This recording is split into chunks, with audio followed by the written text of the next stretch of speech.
Hello everyone, and welcome back to, well, I say welcome back as if it's a recurring feature on my channel, of course. This is a podcast featuring myself and Mr. Tony Flygon. Say hello, Tony. Hello, Tony.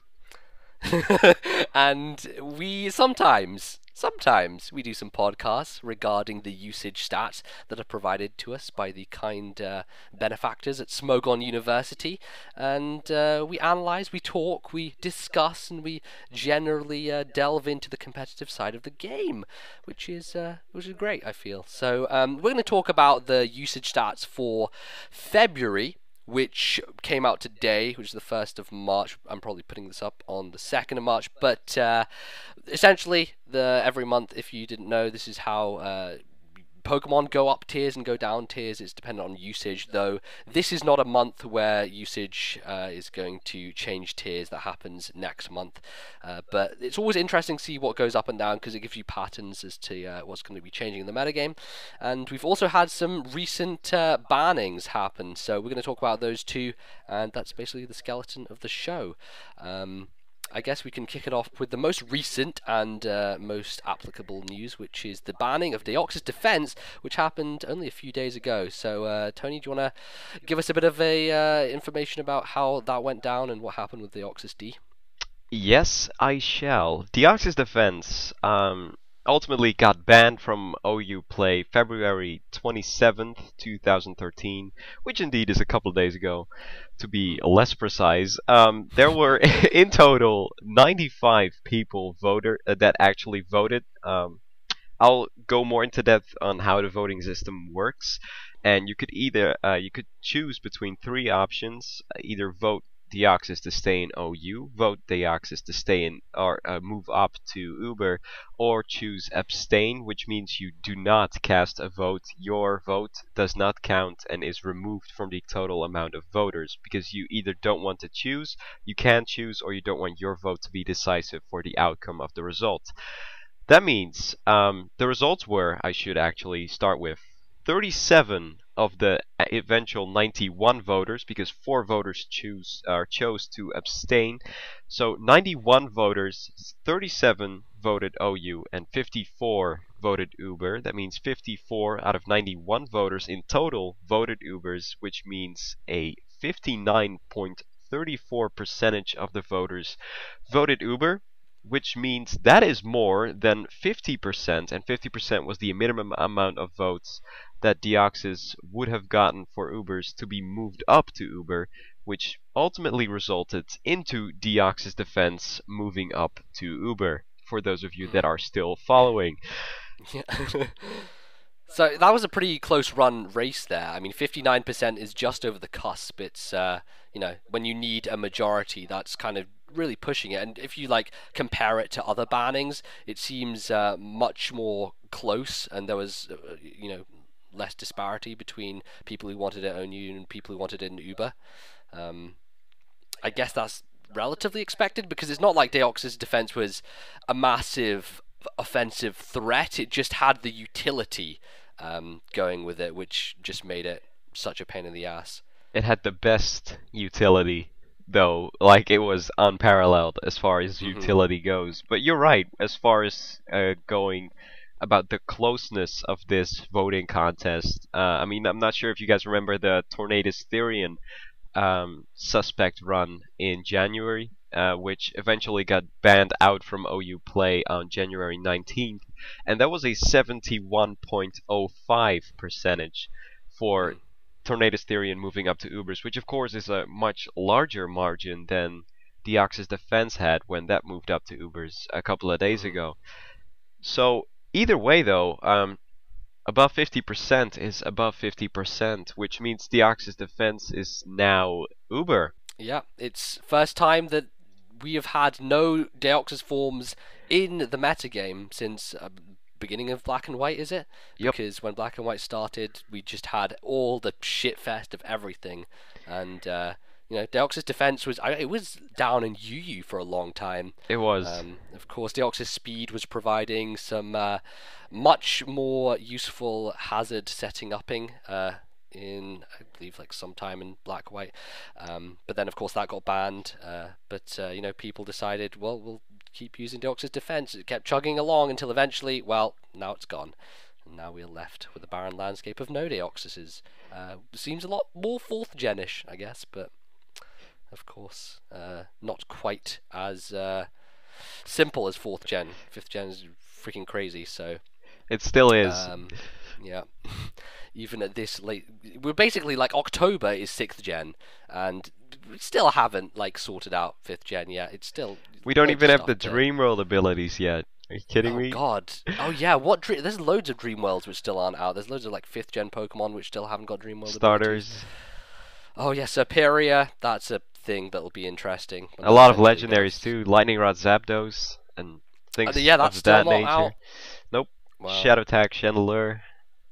Well, I mean, that's the very interesting thing about 5th gen, is that there's less of a natural progression of the metagame. It's more, many new aspects are introduced over a short, over a long period of time. So you get much more variation in how the metagame is shifting, just because, oh, 1 month we're getting this new Dreamworld ability, and then the other month something's going uber, so that affects the changes in the tiers, and we've got multiple sources affecting everything as opposed to just like a natural progression.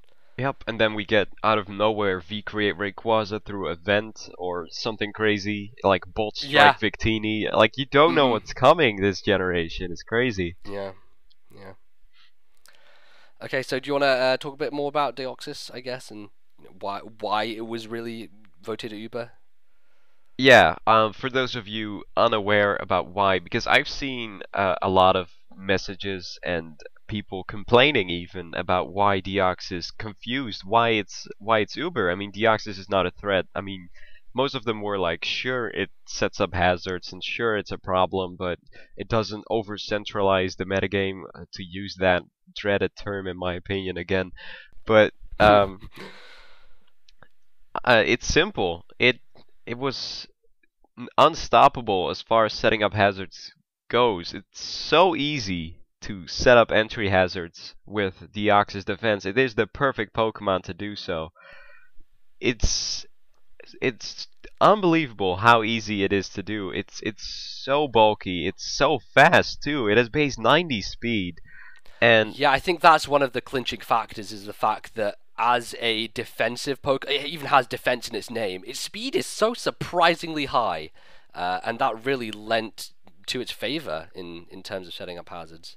Yup, exactly. And then it gets Taunt, it gets Magikarp, it gets both Stealth Rock and Spikes. It gets several coverage options to even fight off Pokemon that could otherwise trouble it. Like, for example, if someone were to lead with Tentacruel trying to Rapid Spin away, the hazards immediately Apex Psycho Boost. It can Hidden Power Fire, Ferrothorn Fortress, and Scissor. It has Thunder for even Tentacruel or Politoed leads, or like Choice Specs Politoed trying to Hydro Pump it, get it out of the way. And even then, it still gets up Stealth Rock and sometimes even a layer of Spikes, or even two, depending on the Hydro Pump missing or not, or whatever happens. Like, it always gets up hazards. It always gets the job done. And I mean, that's a major thing when you have moves that easily deal with two of the premier rapid spinners in the tier. So, I mean, it's just... it makes its job so much easier, really. I agree. Yeah, it's crazy how useful, I think is the right word, how useful it is.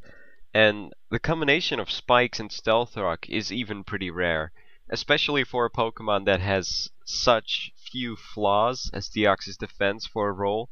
I'll give you guys a list of Pokemon, all the Pokemon, fully evolved Pokemon in the game that are able to use Spikes and Stealth Rock on the same moveset. Those are Ferrothorn, Fortress, Skarmory, Smeargle, Omastar, and Crustle. I listed them in order of usage in OU right now.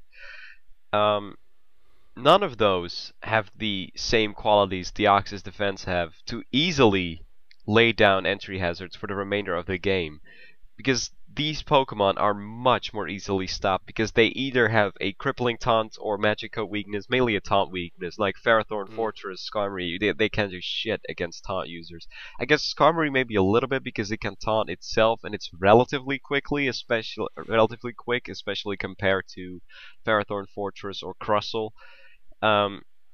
And most of them have crippling weaknesses, like Ferrothorn or Fortress. You lead with a fire type attack and no hazards. And pretty much all, I guess you have Sturdy on Fortress being the one thing making it able Yeah, to. that's a nice redeeming feature for Fori, but it's very slow, and as you said, it's very taunt susceptible. Whereas Deoxys, with that speed, isn't so much, and even if it is taunted, it still has offensive options that are much more, I guess, useful than either Fortress or Ferrothorn. Or Magic Coat to use against opposing taunt users. Like, it Of doesn't course, yeah. end when it comes to its arsenal. It's just amazing. And I don't mind it being gone from OU at all, honestly. Oh, certainly not. I mean, I don't have strong feelings either way, but the fact that it's gone just makes, life less annoying, really. It's just it makes things a lot easier to deal with.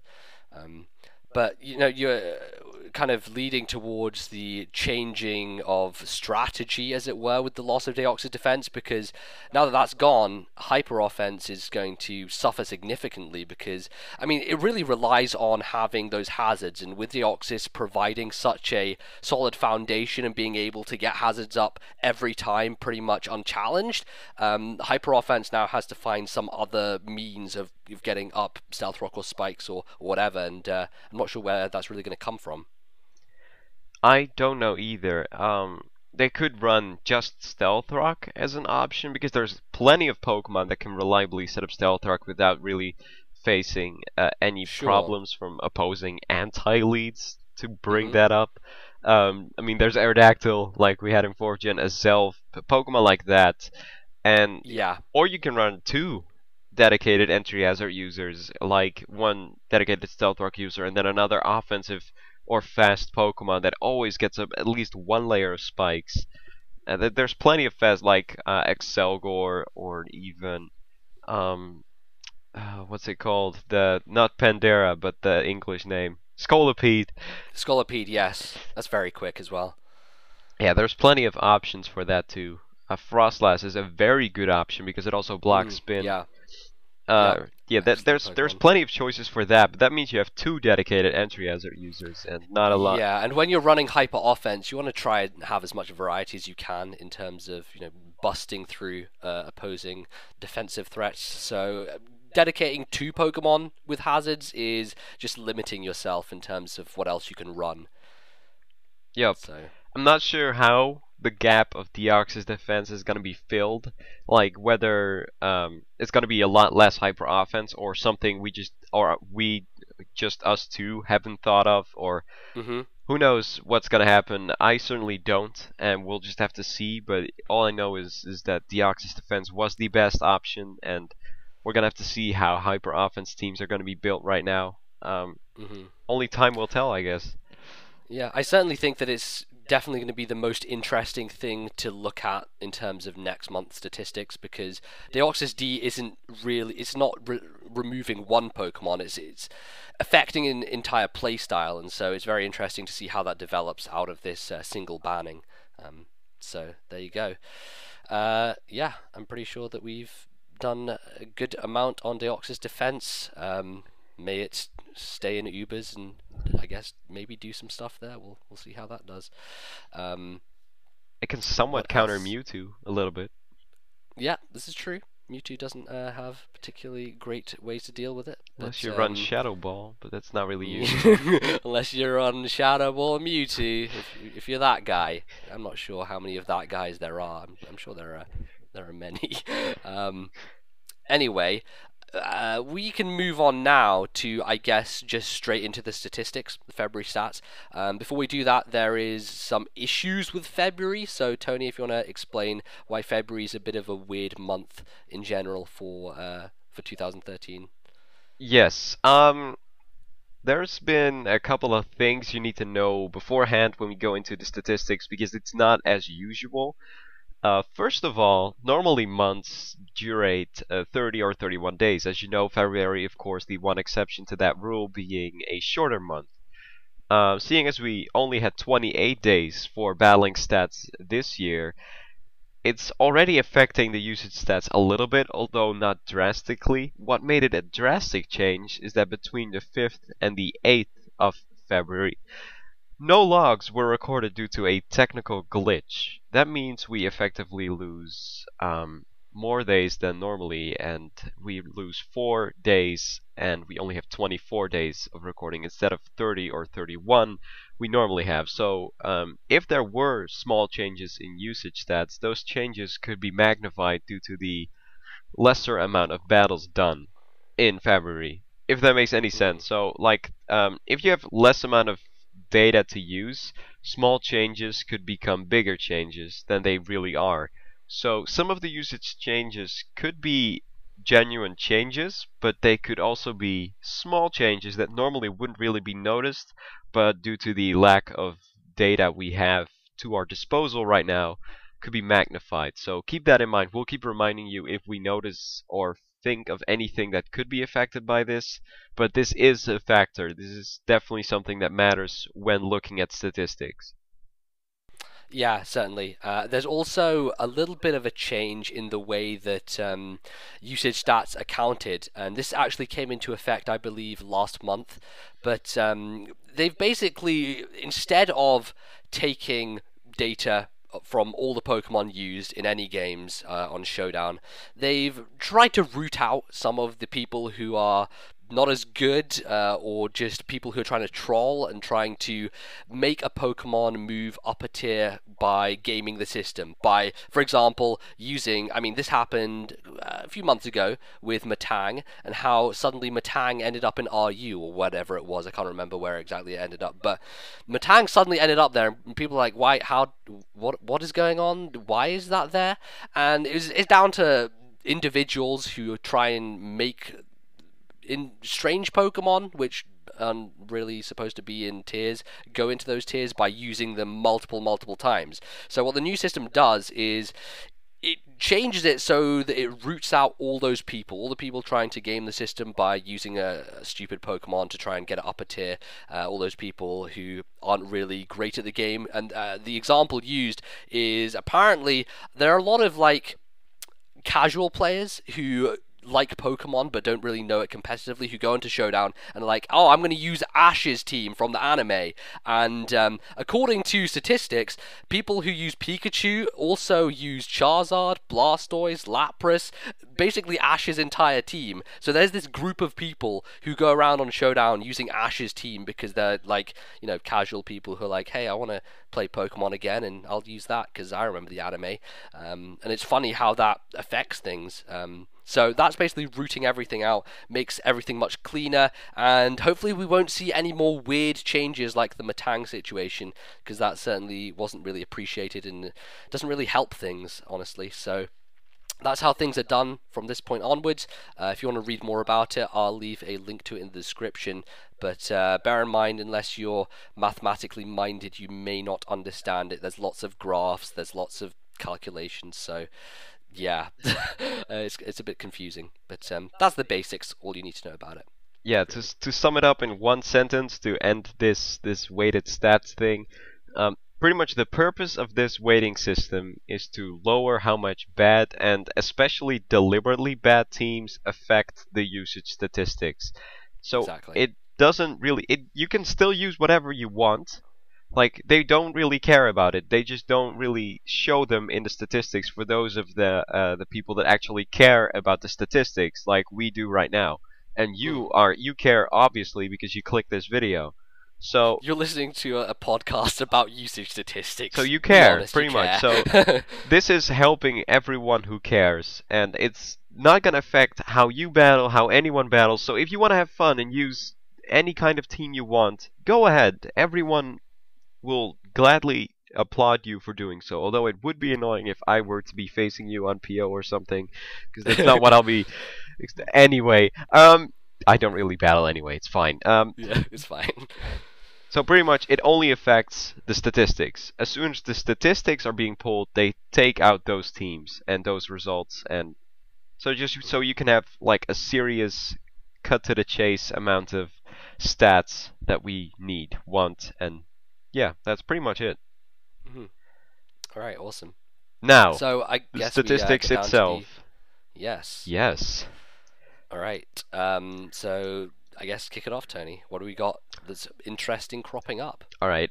We start off with overused, of course, the most relevant and important, technically the only relevant and important tier metagame uh, to talk about. And the main thing that pretty much we noticed from the February OU usage statistics is that Tyranitar is once again in the top 5 usage.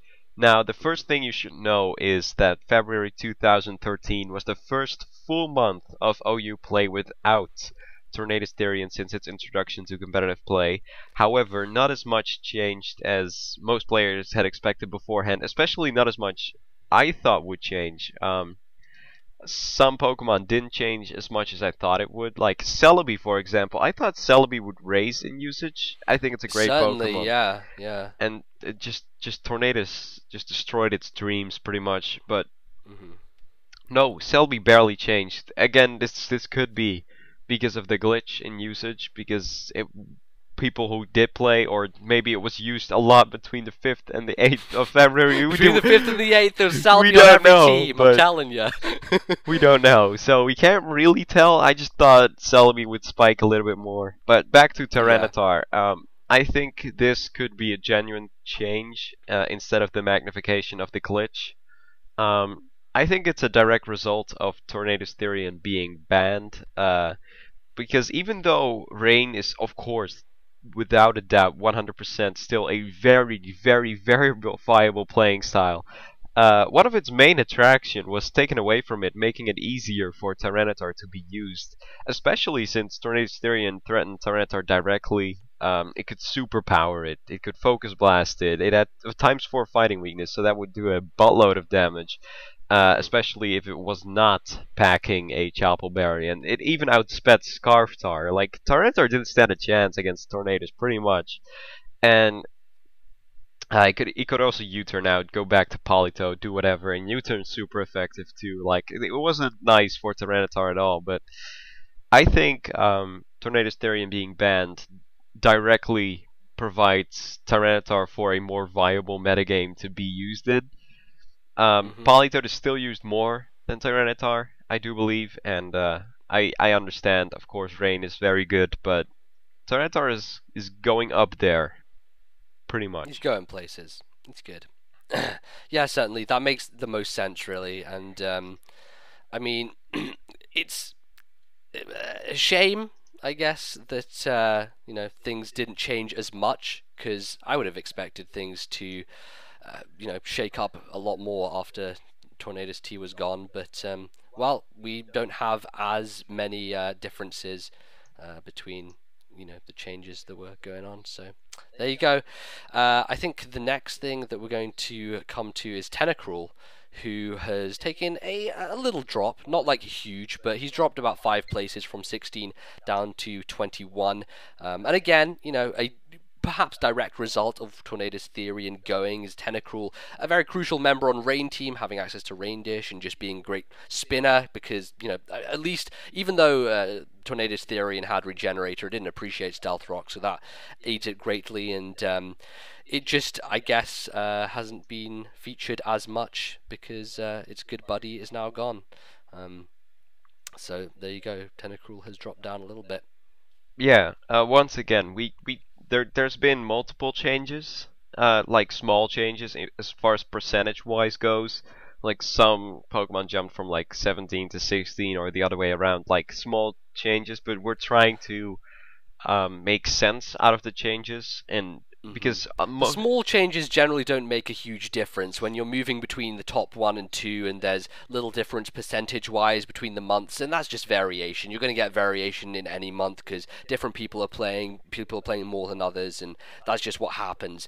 But we're trying to find the ones which make most sense and the ones which are a little bit more significant, essentially.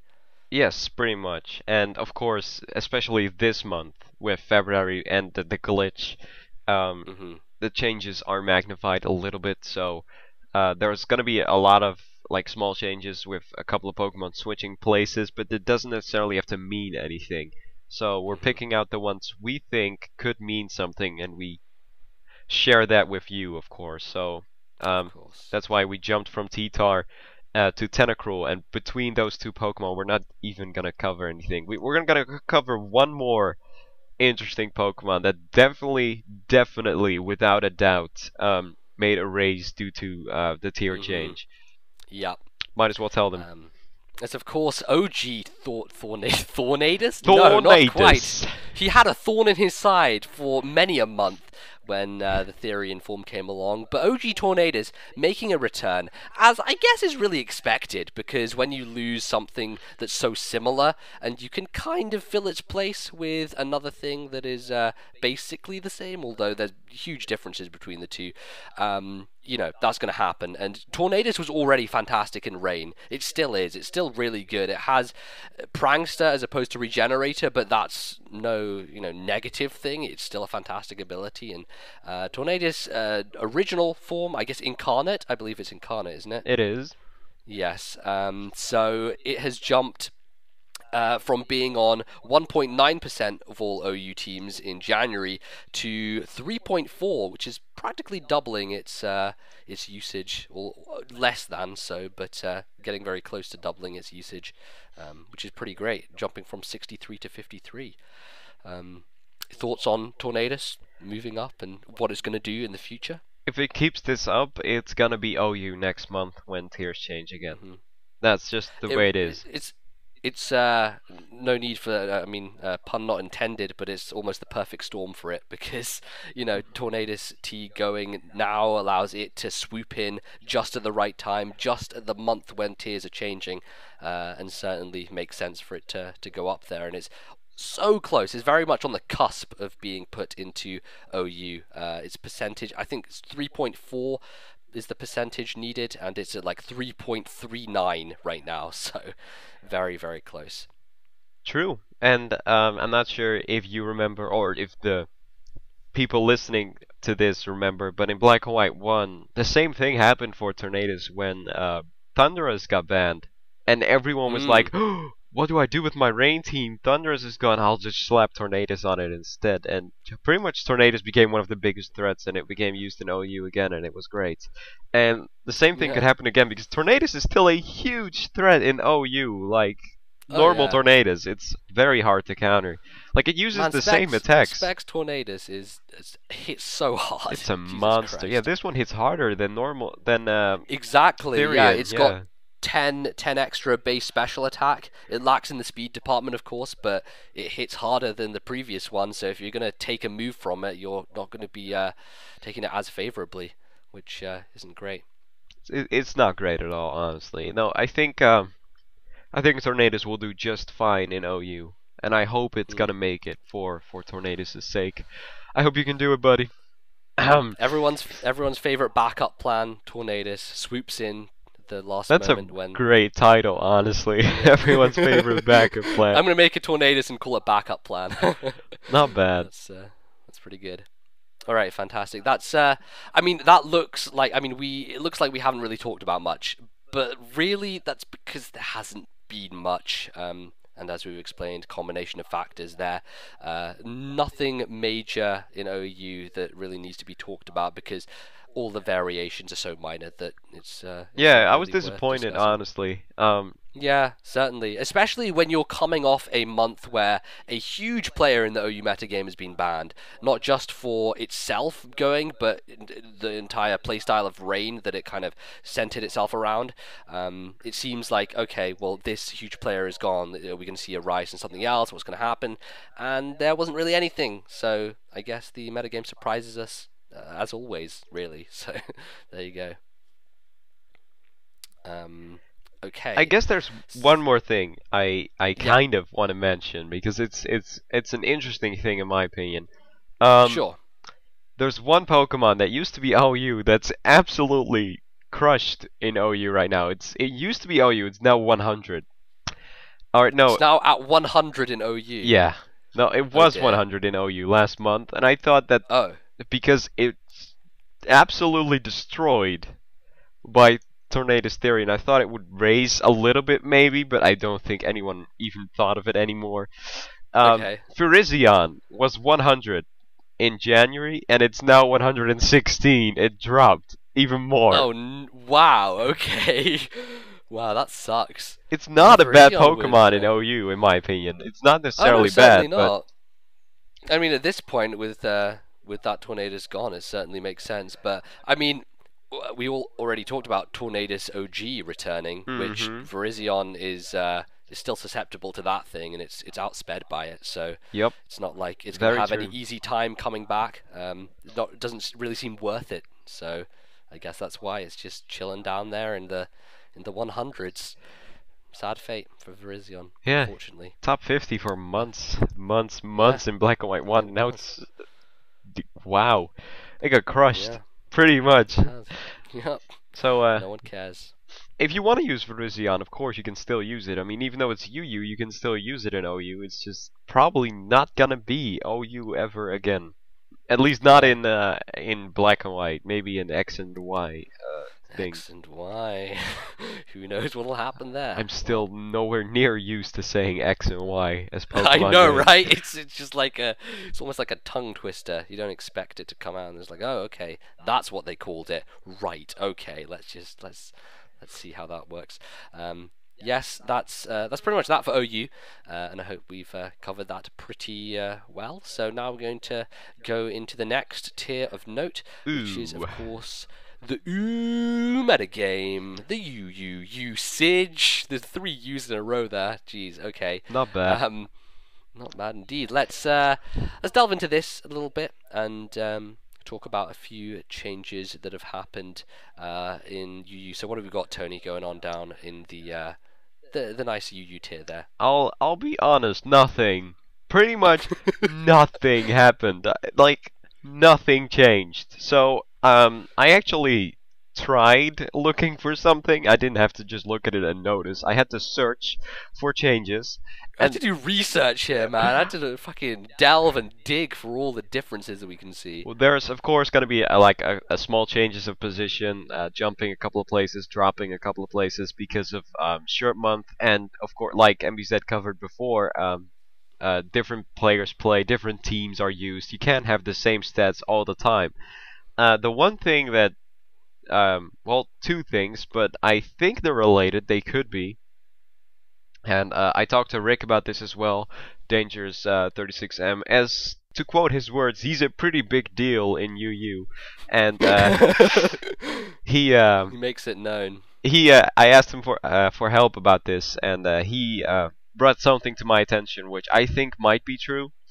The main changes that I found was that Blastoise dropped in usage and Frostlass gained in usage. Actually, Blastoise dropped the most out of all Pokemon used in UU, and Frostlass gained the most out of all Do you Pokemon in know UU. specific numbers on how much they were changing? Yes, I do. Let me get to you.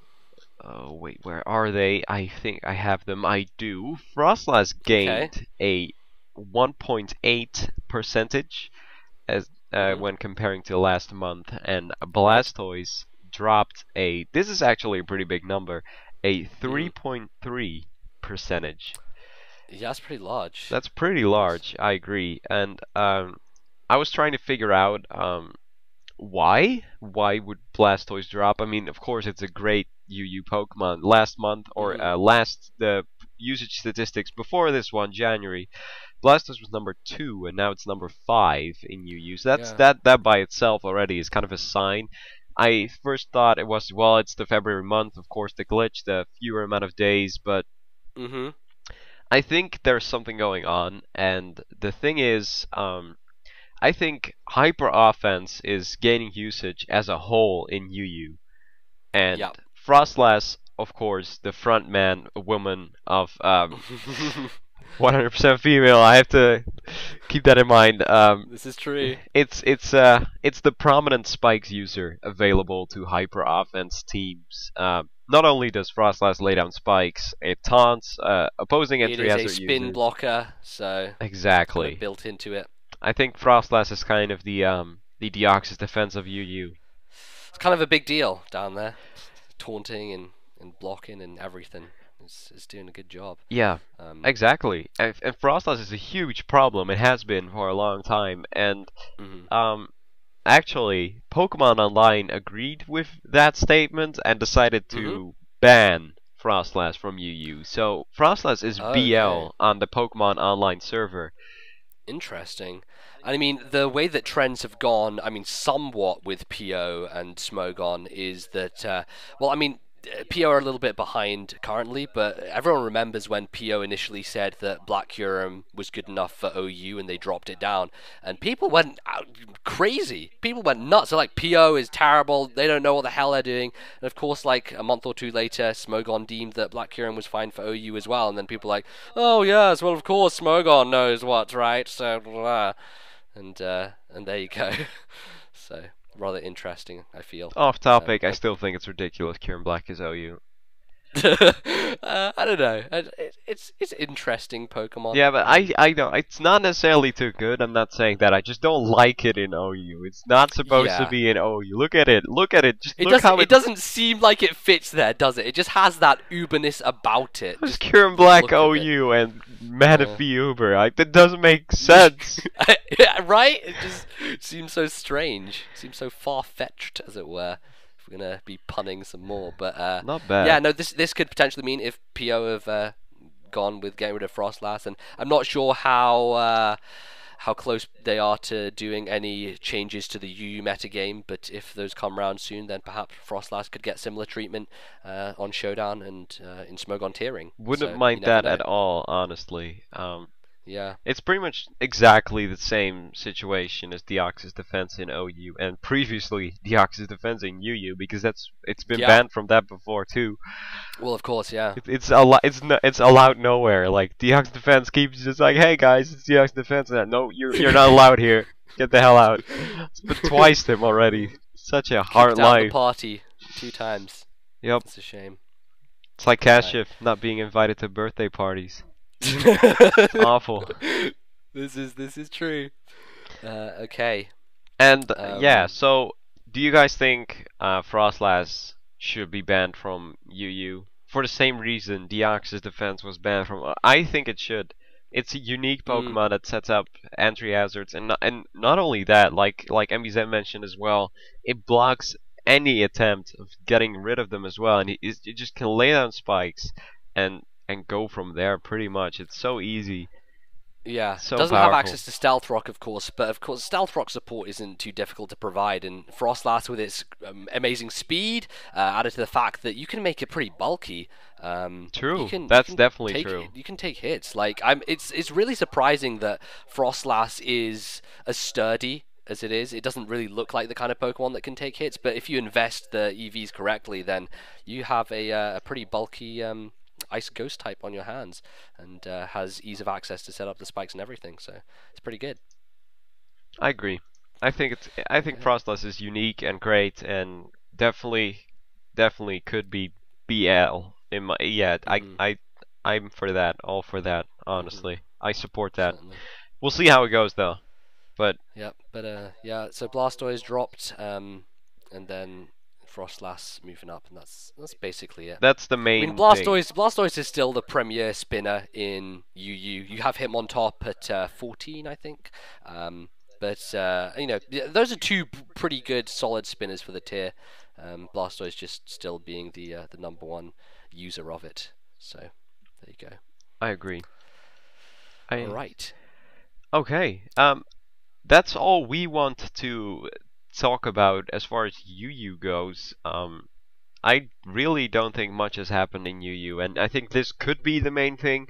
And it's interesting to bring up this discussion, in my opinion, because it's Mhm. something PO has already done, and PO's UU doesn't really differ much from Smogon's UU, other than the fact that Rose Raid is not in UU on PO. But Yeah, and I think Bishop is in NU yeah, it is. That's as opposed crazy. to being in OU, which is nuts. But okay, that's fine. That's a Yeah. different thing though. Bisharp is yeah, whatever. Yeah. Crustle is Yeah. NU too, by the way. It's kind of like the Oh Frostlass and wow, Deoxys really? defense of NU. Yeah, it just sets up hazards and then it's over. Wow, Yeah, that's and done. when you think about the amount of good spinners in NU, there's none.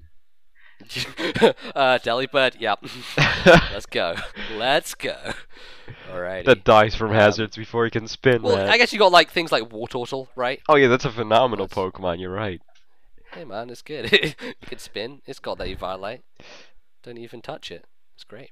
Not bad. Okay, so that's us done with UU, and then if you thought UU was a barren wasteland of zero change whatsoever, you might want to take a look at the other tiers there because I feel like even less has changed, and mainly all the other changes are probably determined by the things that we have mentioned multiple times already.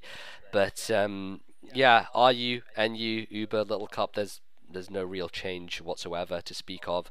A couple of little things that I picked out were for Alligator dropped from 11 to 30 and Durant from 14 to 31. I'm not sure if there's any explanation we can have for that. Any thoughts on that, Tony? As far as tiering goes, there's nothing that possibly would have triggered that. I think it shouldn't have, at least, but I don't. I have no answer for that at all. Mm, yeah, it So does I seem a I little am definitely strange. gonna blame the technical glitch for that. Hmm. Certainly. It makes the most sense, really. Nothing we can really do about that if nothing's changed and there's nothing we can really talk about on that end. Um, but Yeah. yeah, So I guess I can like just tell you one more thing that if you feel like we haven't discussed your favorite tier enough, or you really want to know everything about the changes, or inspect closely as far as your favorite tier goes, the link to the stats of this month, and you might as well just leave the from previous month as well, so people can yeah, compare and just sure, I will see do. for Yeah, yourself. Really, nothing of relevance has changed. and try to dig out anything that you can find because Like, sure, man, Pokemon have jumped places, but no reason for it, or not. It wasn't important or explainable, which is why we don't feel the need to cover it. And it's yeah. it's not relevant. Like, there's no relevance. There's no need to. It won't help you. There's no Yeah, reason. if there's no reasonable explanation, then it doesn't make it's just one of those random variations, and there's nothing you can really do about it. Because there hasn't been a tier change since the beginning of the year, and so there's not anything shifting around tiers which cause changes. And of course, we covered the only tier which has seen significant bans happen. So that's about all we can do with the limited material we have. But certainly go to the threads. Antard, again, phenomenal job. He does fantastic work collating all the statistics. He has a ridiculous amount of information, all kept in little tabs so you can show what you want to see. He has all the Dreamworld stuff, hack mons, glitch mons, if you're interested in that, Challenge Cup. And he shows the changes, everything, analysis of different leads used, and all that great stuff. So certainly go check out the thread where you can basically see everything you want to. I'm pretty sure he doesn't leave anything out there. Um, but I feel like that's pretty much all we can say, all we can do on this I guess rather short podcast by our standards anyway. Yeah, we like to Um, talk for hours generally, but mhm. yeah, we can. I feel like we could have done this in like half the time we did, but whatever. Like, Yeah, it's fine, we've man. been We very like clear to and thorough, discuss. though. I feel like we Yeah. covered everything that was possibly relevant, and Hmm. some things probably not even relevant because they weren't explainable. Yeah. But hey, this is important to us to enlighten you guys as much as possible and as correctly as possible. So Yes. I hope this helps you. For those of you that do care and do take use out of these usage statistics for building teams or doing whatever I do personally, so I think it's important to be enlightened. Yeah, it's always good to be well informed about what's going on in the metagame if you want to stay relevant and if you want to be good at the game, essentially. You certainly need to keep track of these types of things. Otherwise, you'll just be using random crap all the time, and you won't know why. You'll be sitting there like, why aren't I winning any of these games? Maybe I should go look at the usage stats and see what other people are using and what's making people successful. So there you go. I think we're gonna call this a wrap here. Of course, my co-host Tony Flygon does have his own channel on which he does post content from time to time. I highly recommend you guys go check out his stuff. He does fantastic work in all Pokemon-related matters, Wi-Fi stuff, great Pokemon Online stuff as well. And you done any Showdown? Yeah, Before, I Tony? sometimes sometimes, yeah. But yeah, thanks. I've been uploading daily for 4 years now, so that's great. Oh, that Dedication to his channel is unparalleled, oh, I that's must definitely say. not true at all. Yeah, Yeah. I'm not that frequent, but All I'm gonna say is that if you've ever seen Tony Flygon's speed test of his internet, you'll know why this is the case. But I don't that's I fine. don't see the relevance. Why did you have to bring that up? The important thing is that the content he puts out is of a high caliber, and of course that is all you really need from a channel, is it not? So there you go. You Remember, go check we that were out. we were only going to cover the relevant and important things this podcast. You had to bring that up. It's not relevant and important to anyone. Hey, it's relevant. I feel it's relevant and important. It gives you an insight into the mind of Tony Flygon and how he operates. So there you go. Of course, there are other podcasts available if you want some usage statistics, though they're perhaps not recommended. So take that as you will, and we we will see you perhaps next time. I think we should do this next time because it'll be a bit more interesting. I feel with all the tier changes and everything. So I think we'll we see were you. very interesting for the limited amount of change we've had to cover. Oh yeah. All right. Well, we'll see you guys next time. Thank you very much for listening / watching. If you sat here and stared at the artwork for a whole like 50 minutes, then well, it's your choice, I guess. But if you did listen and enjoy, then that's appreciated. And from me, goodbye. From Tony, goodbye, I guess. And We'll bring you and that's more that. of the podcast. I don't know how we're calling this. Next time. Okay. Bye, guys. Later.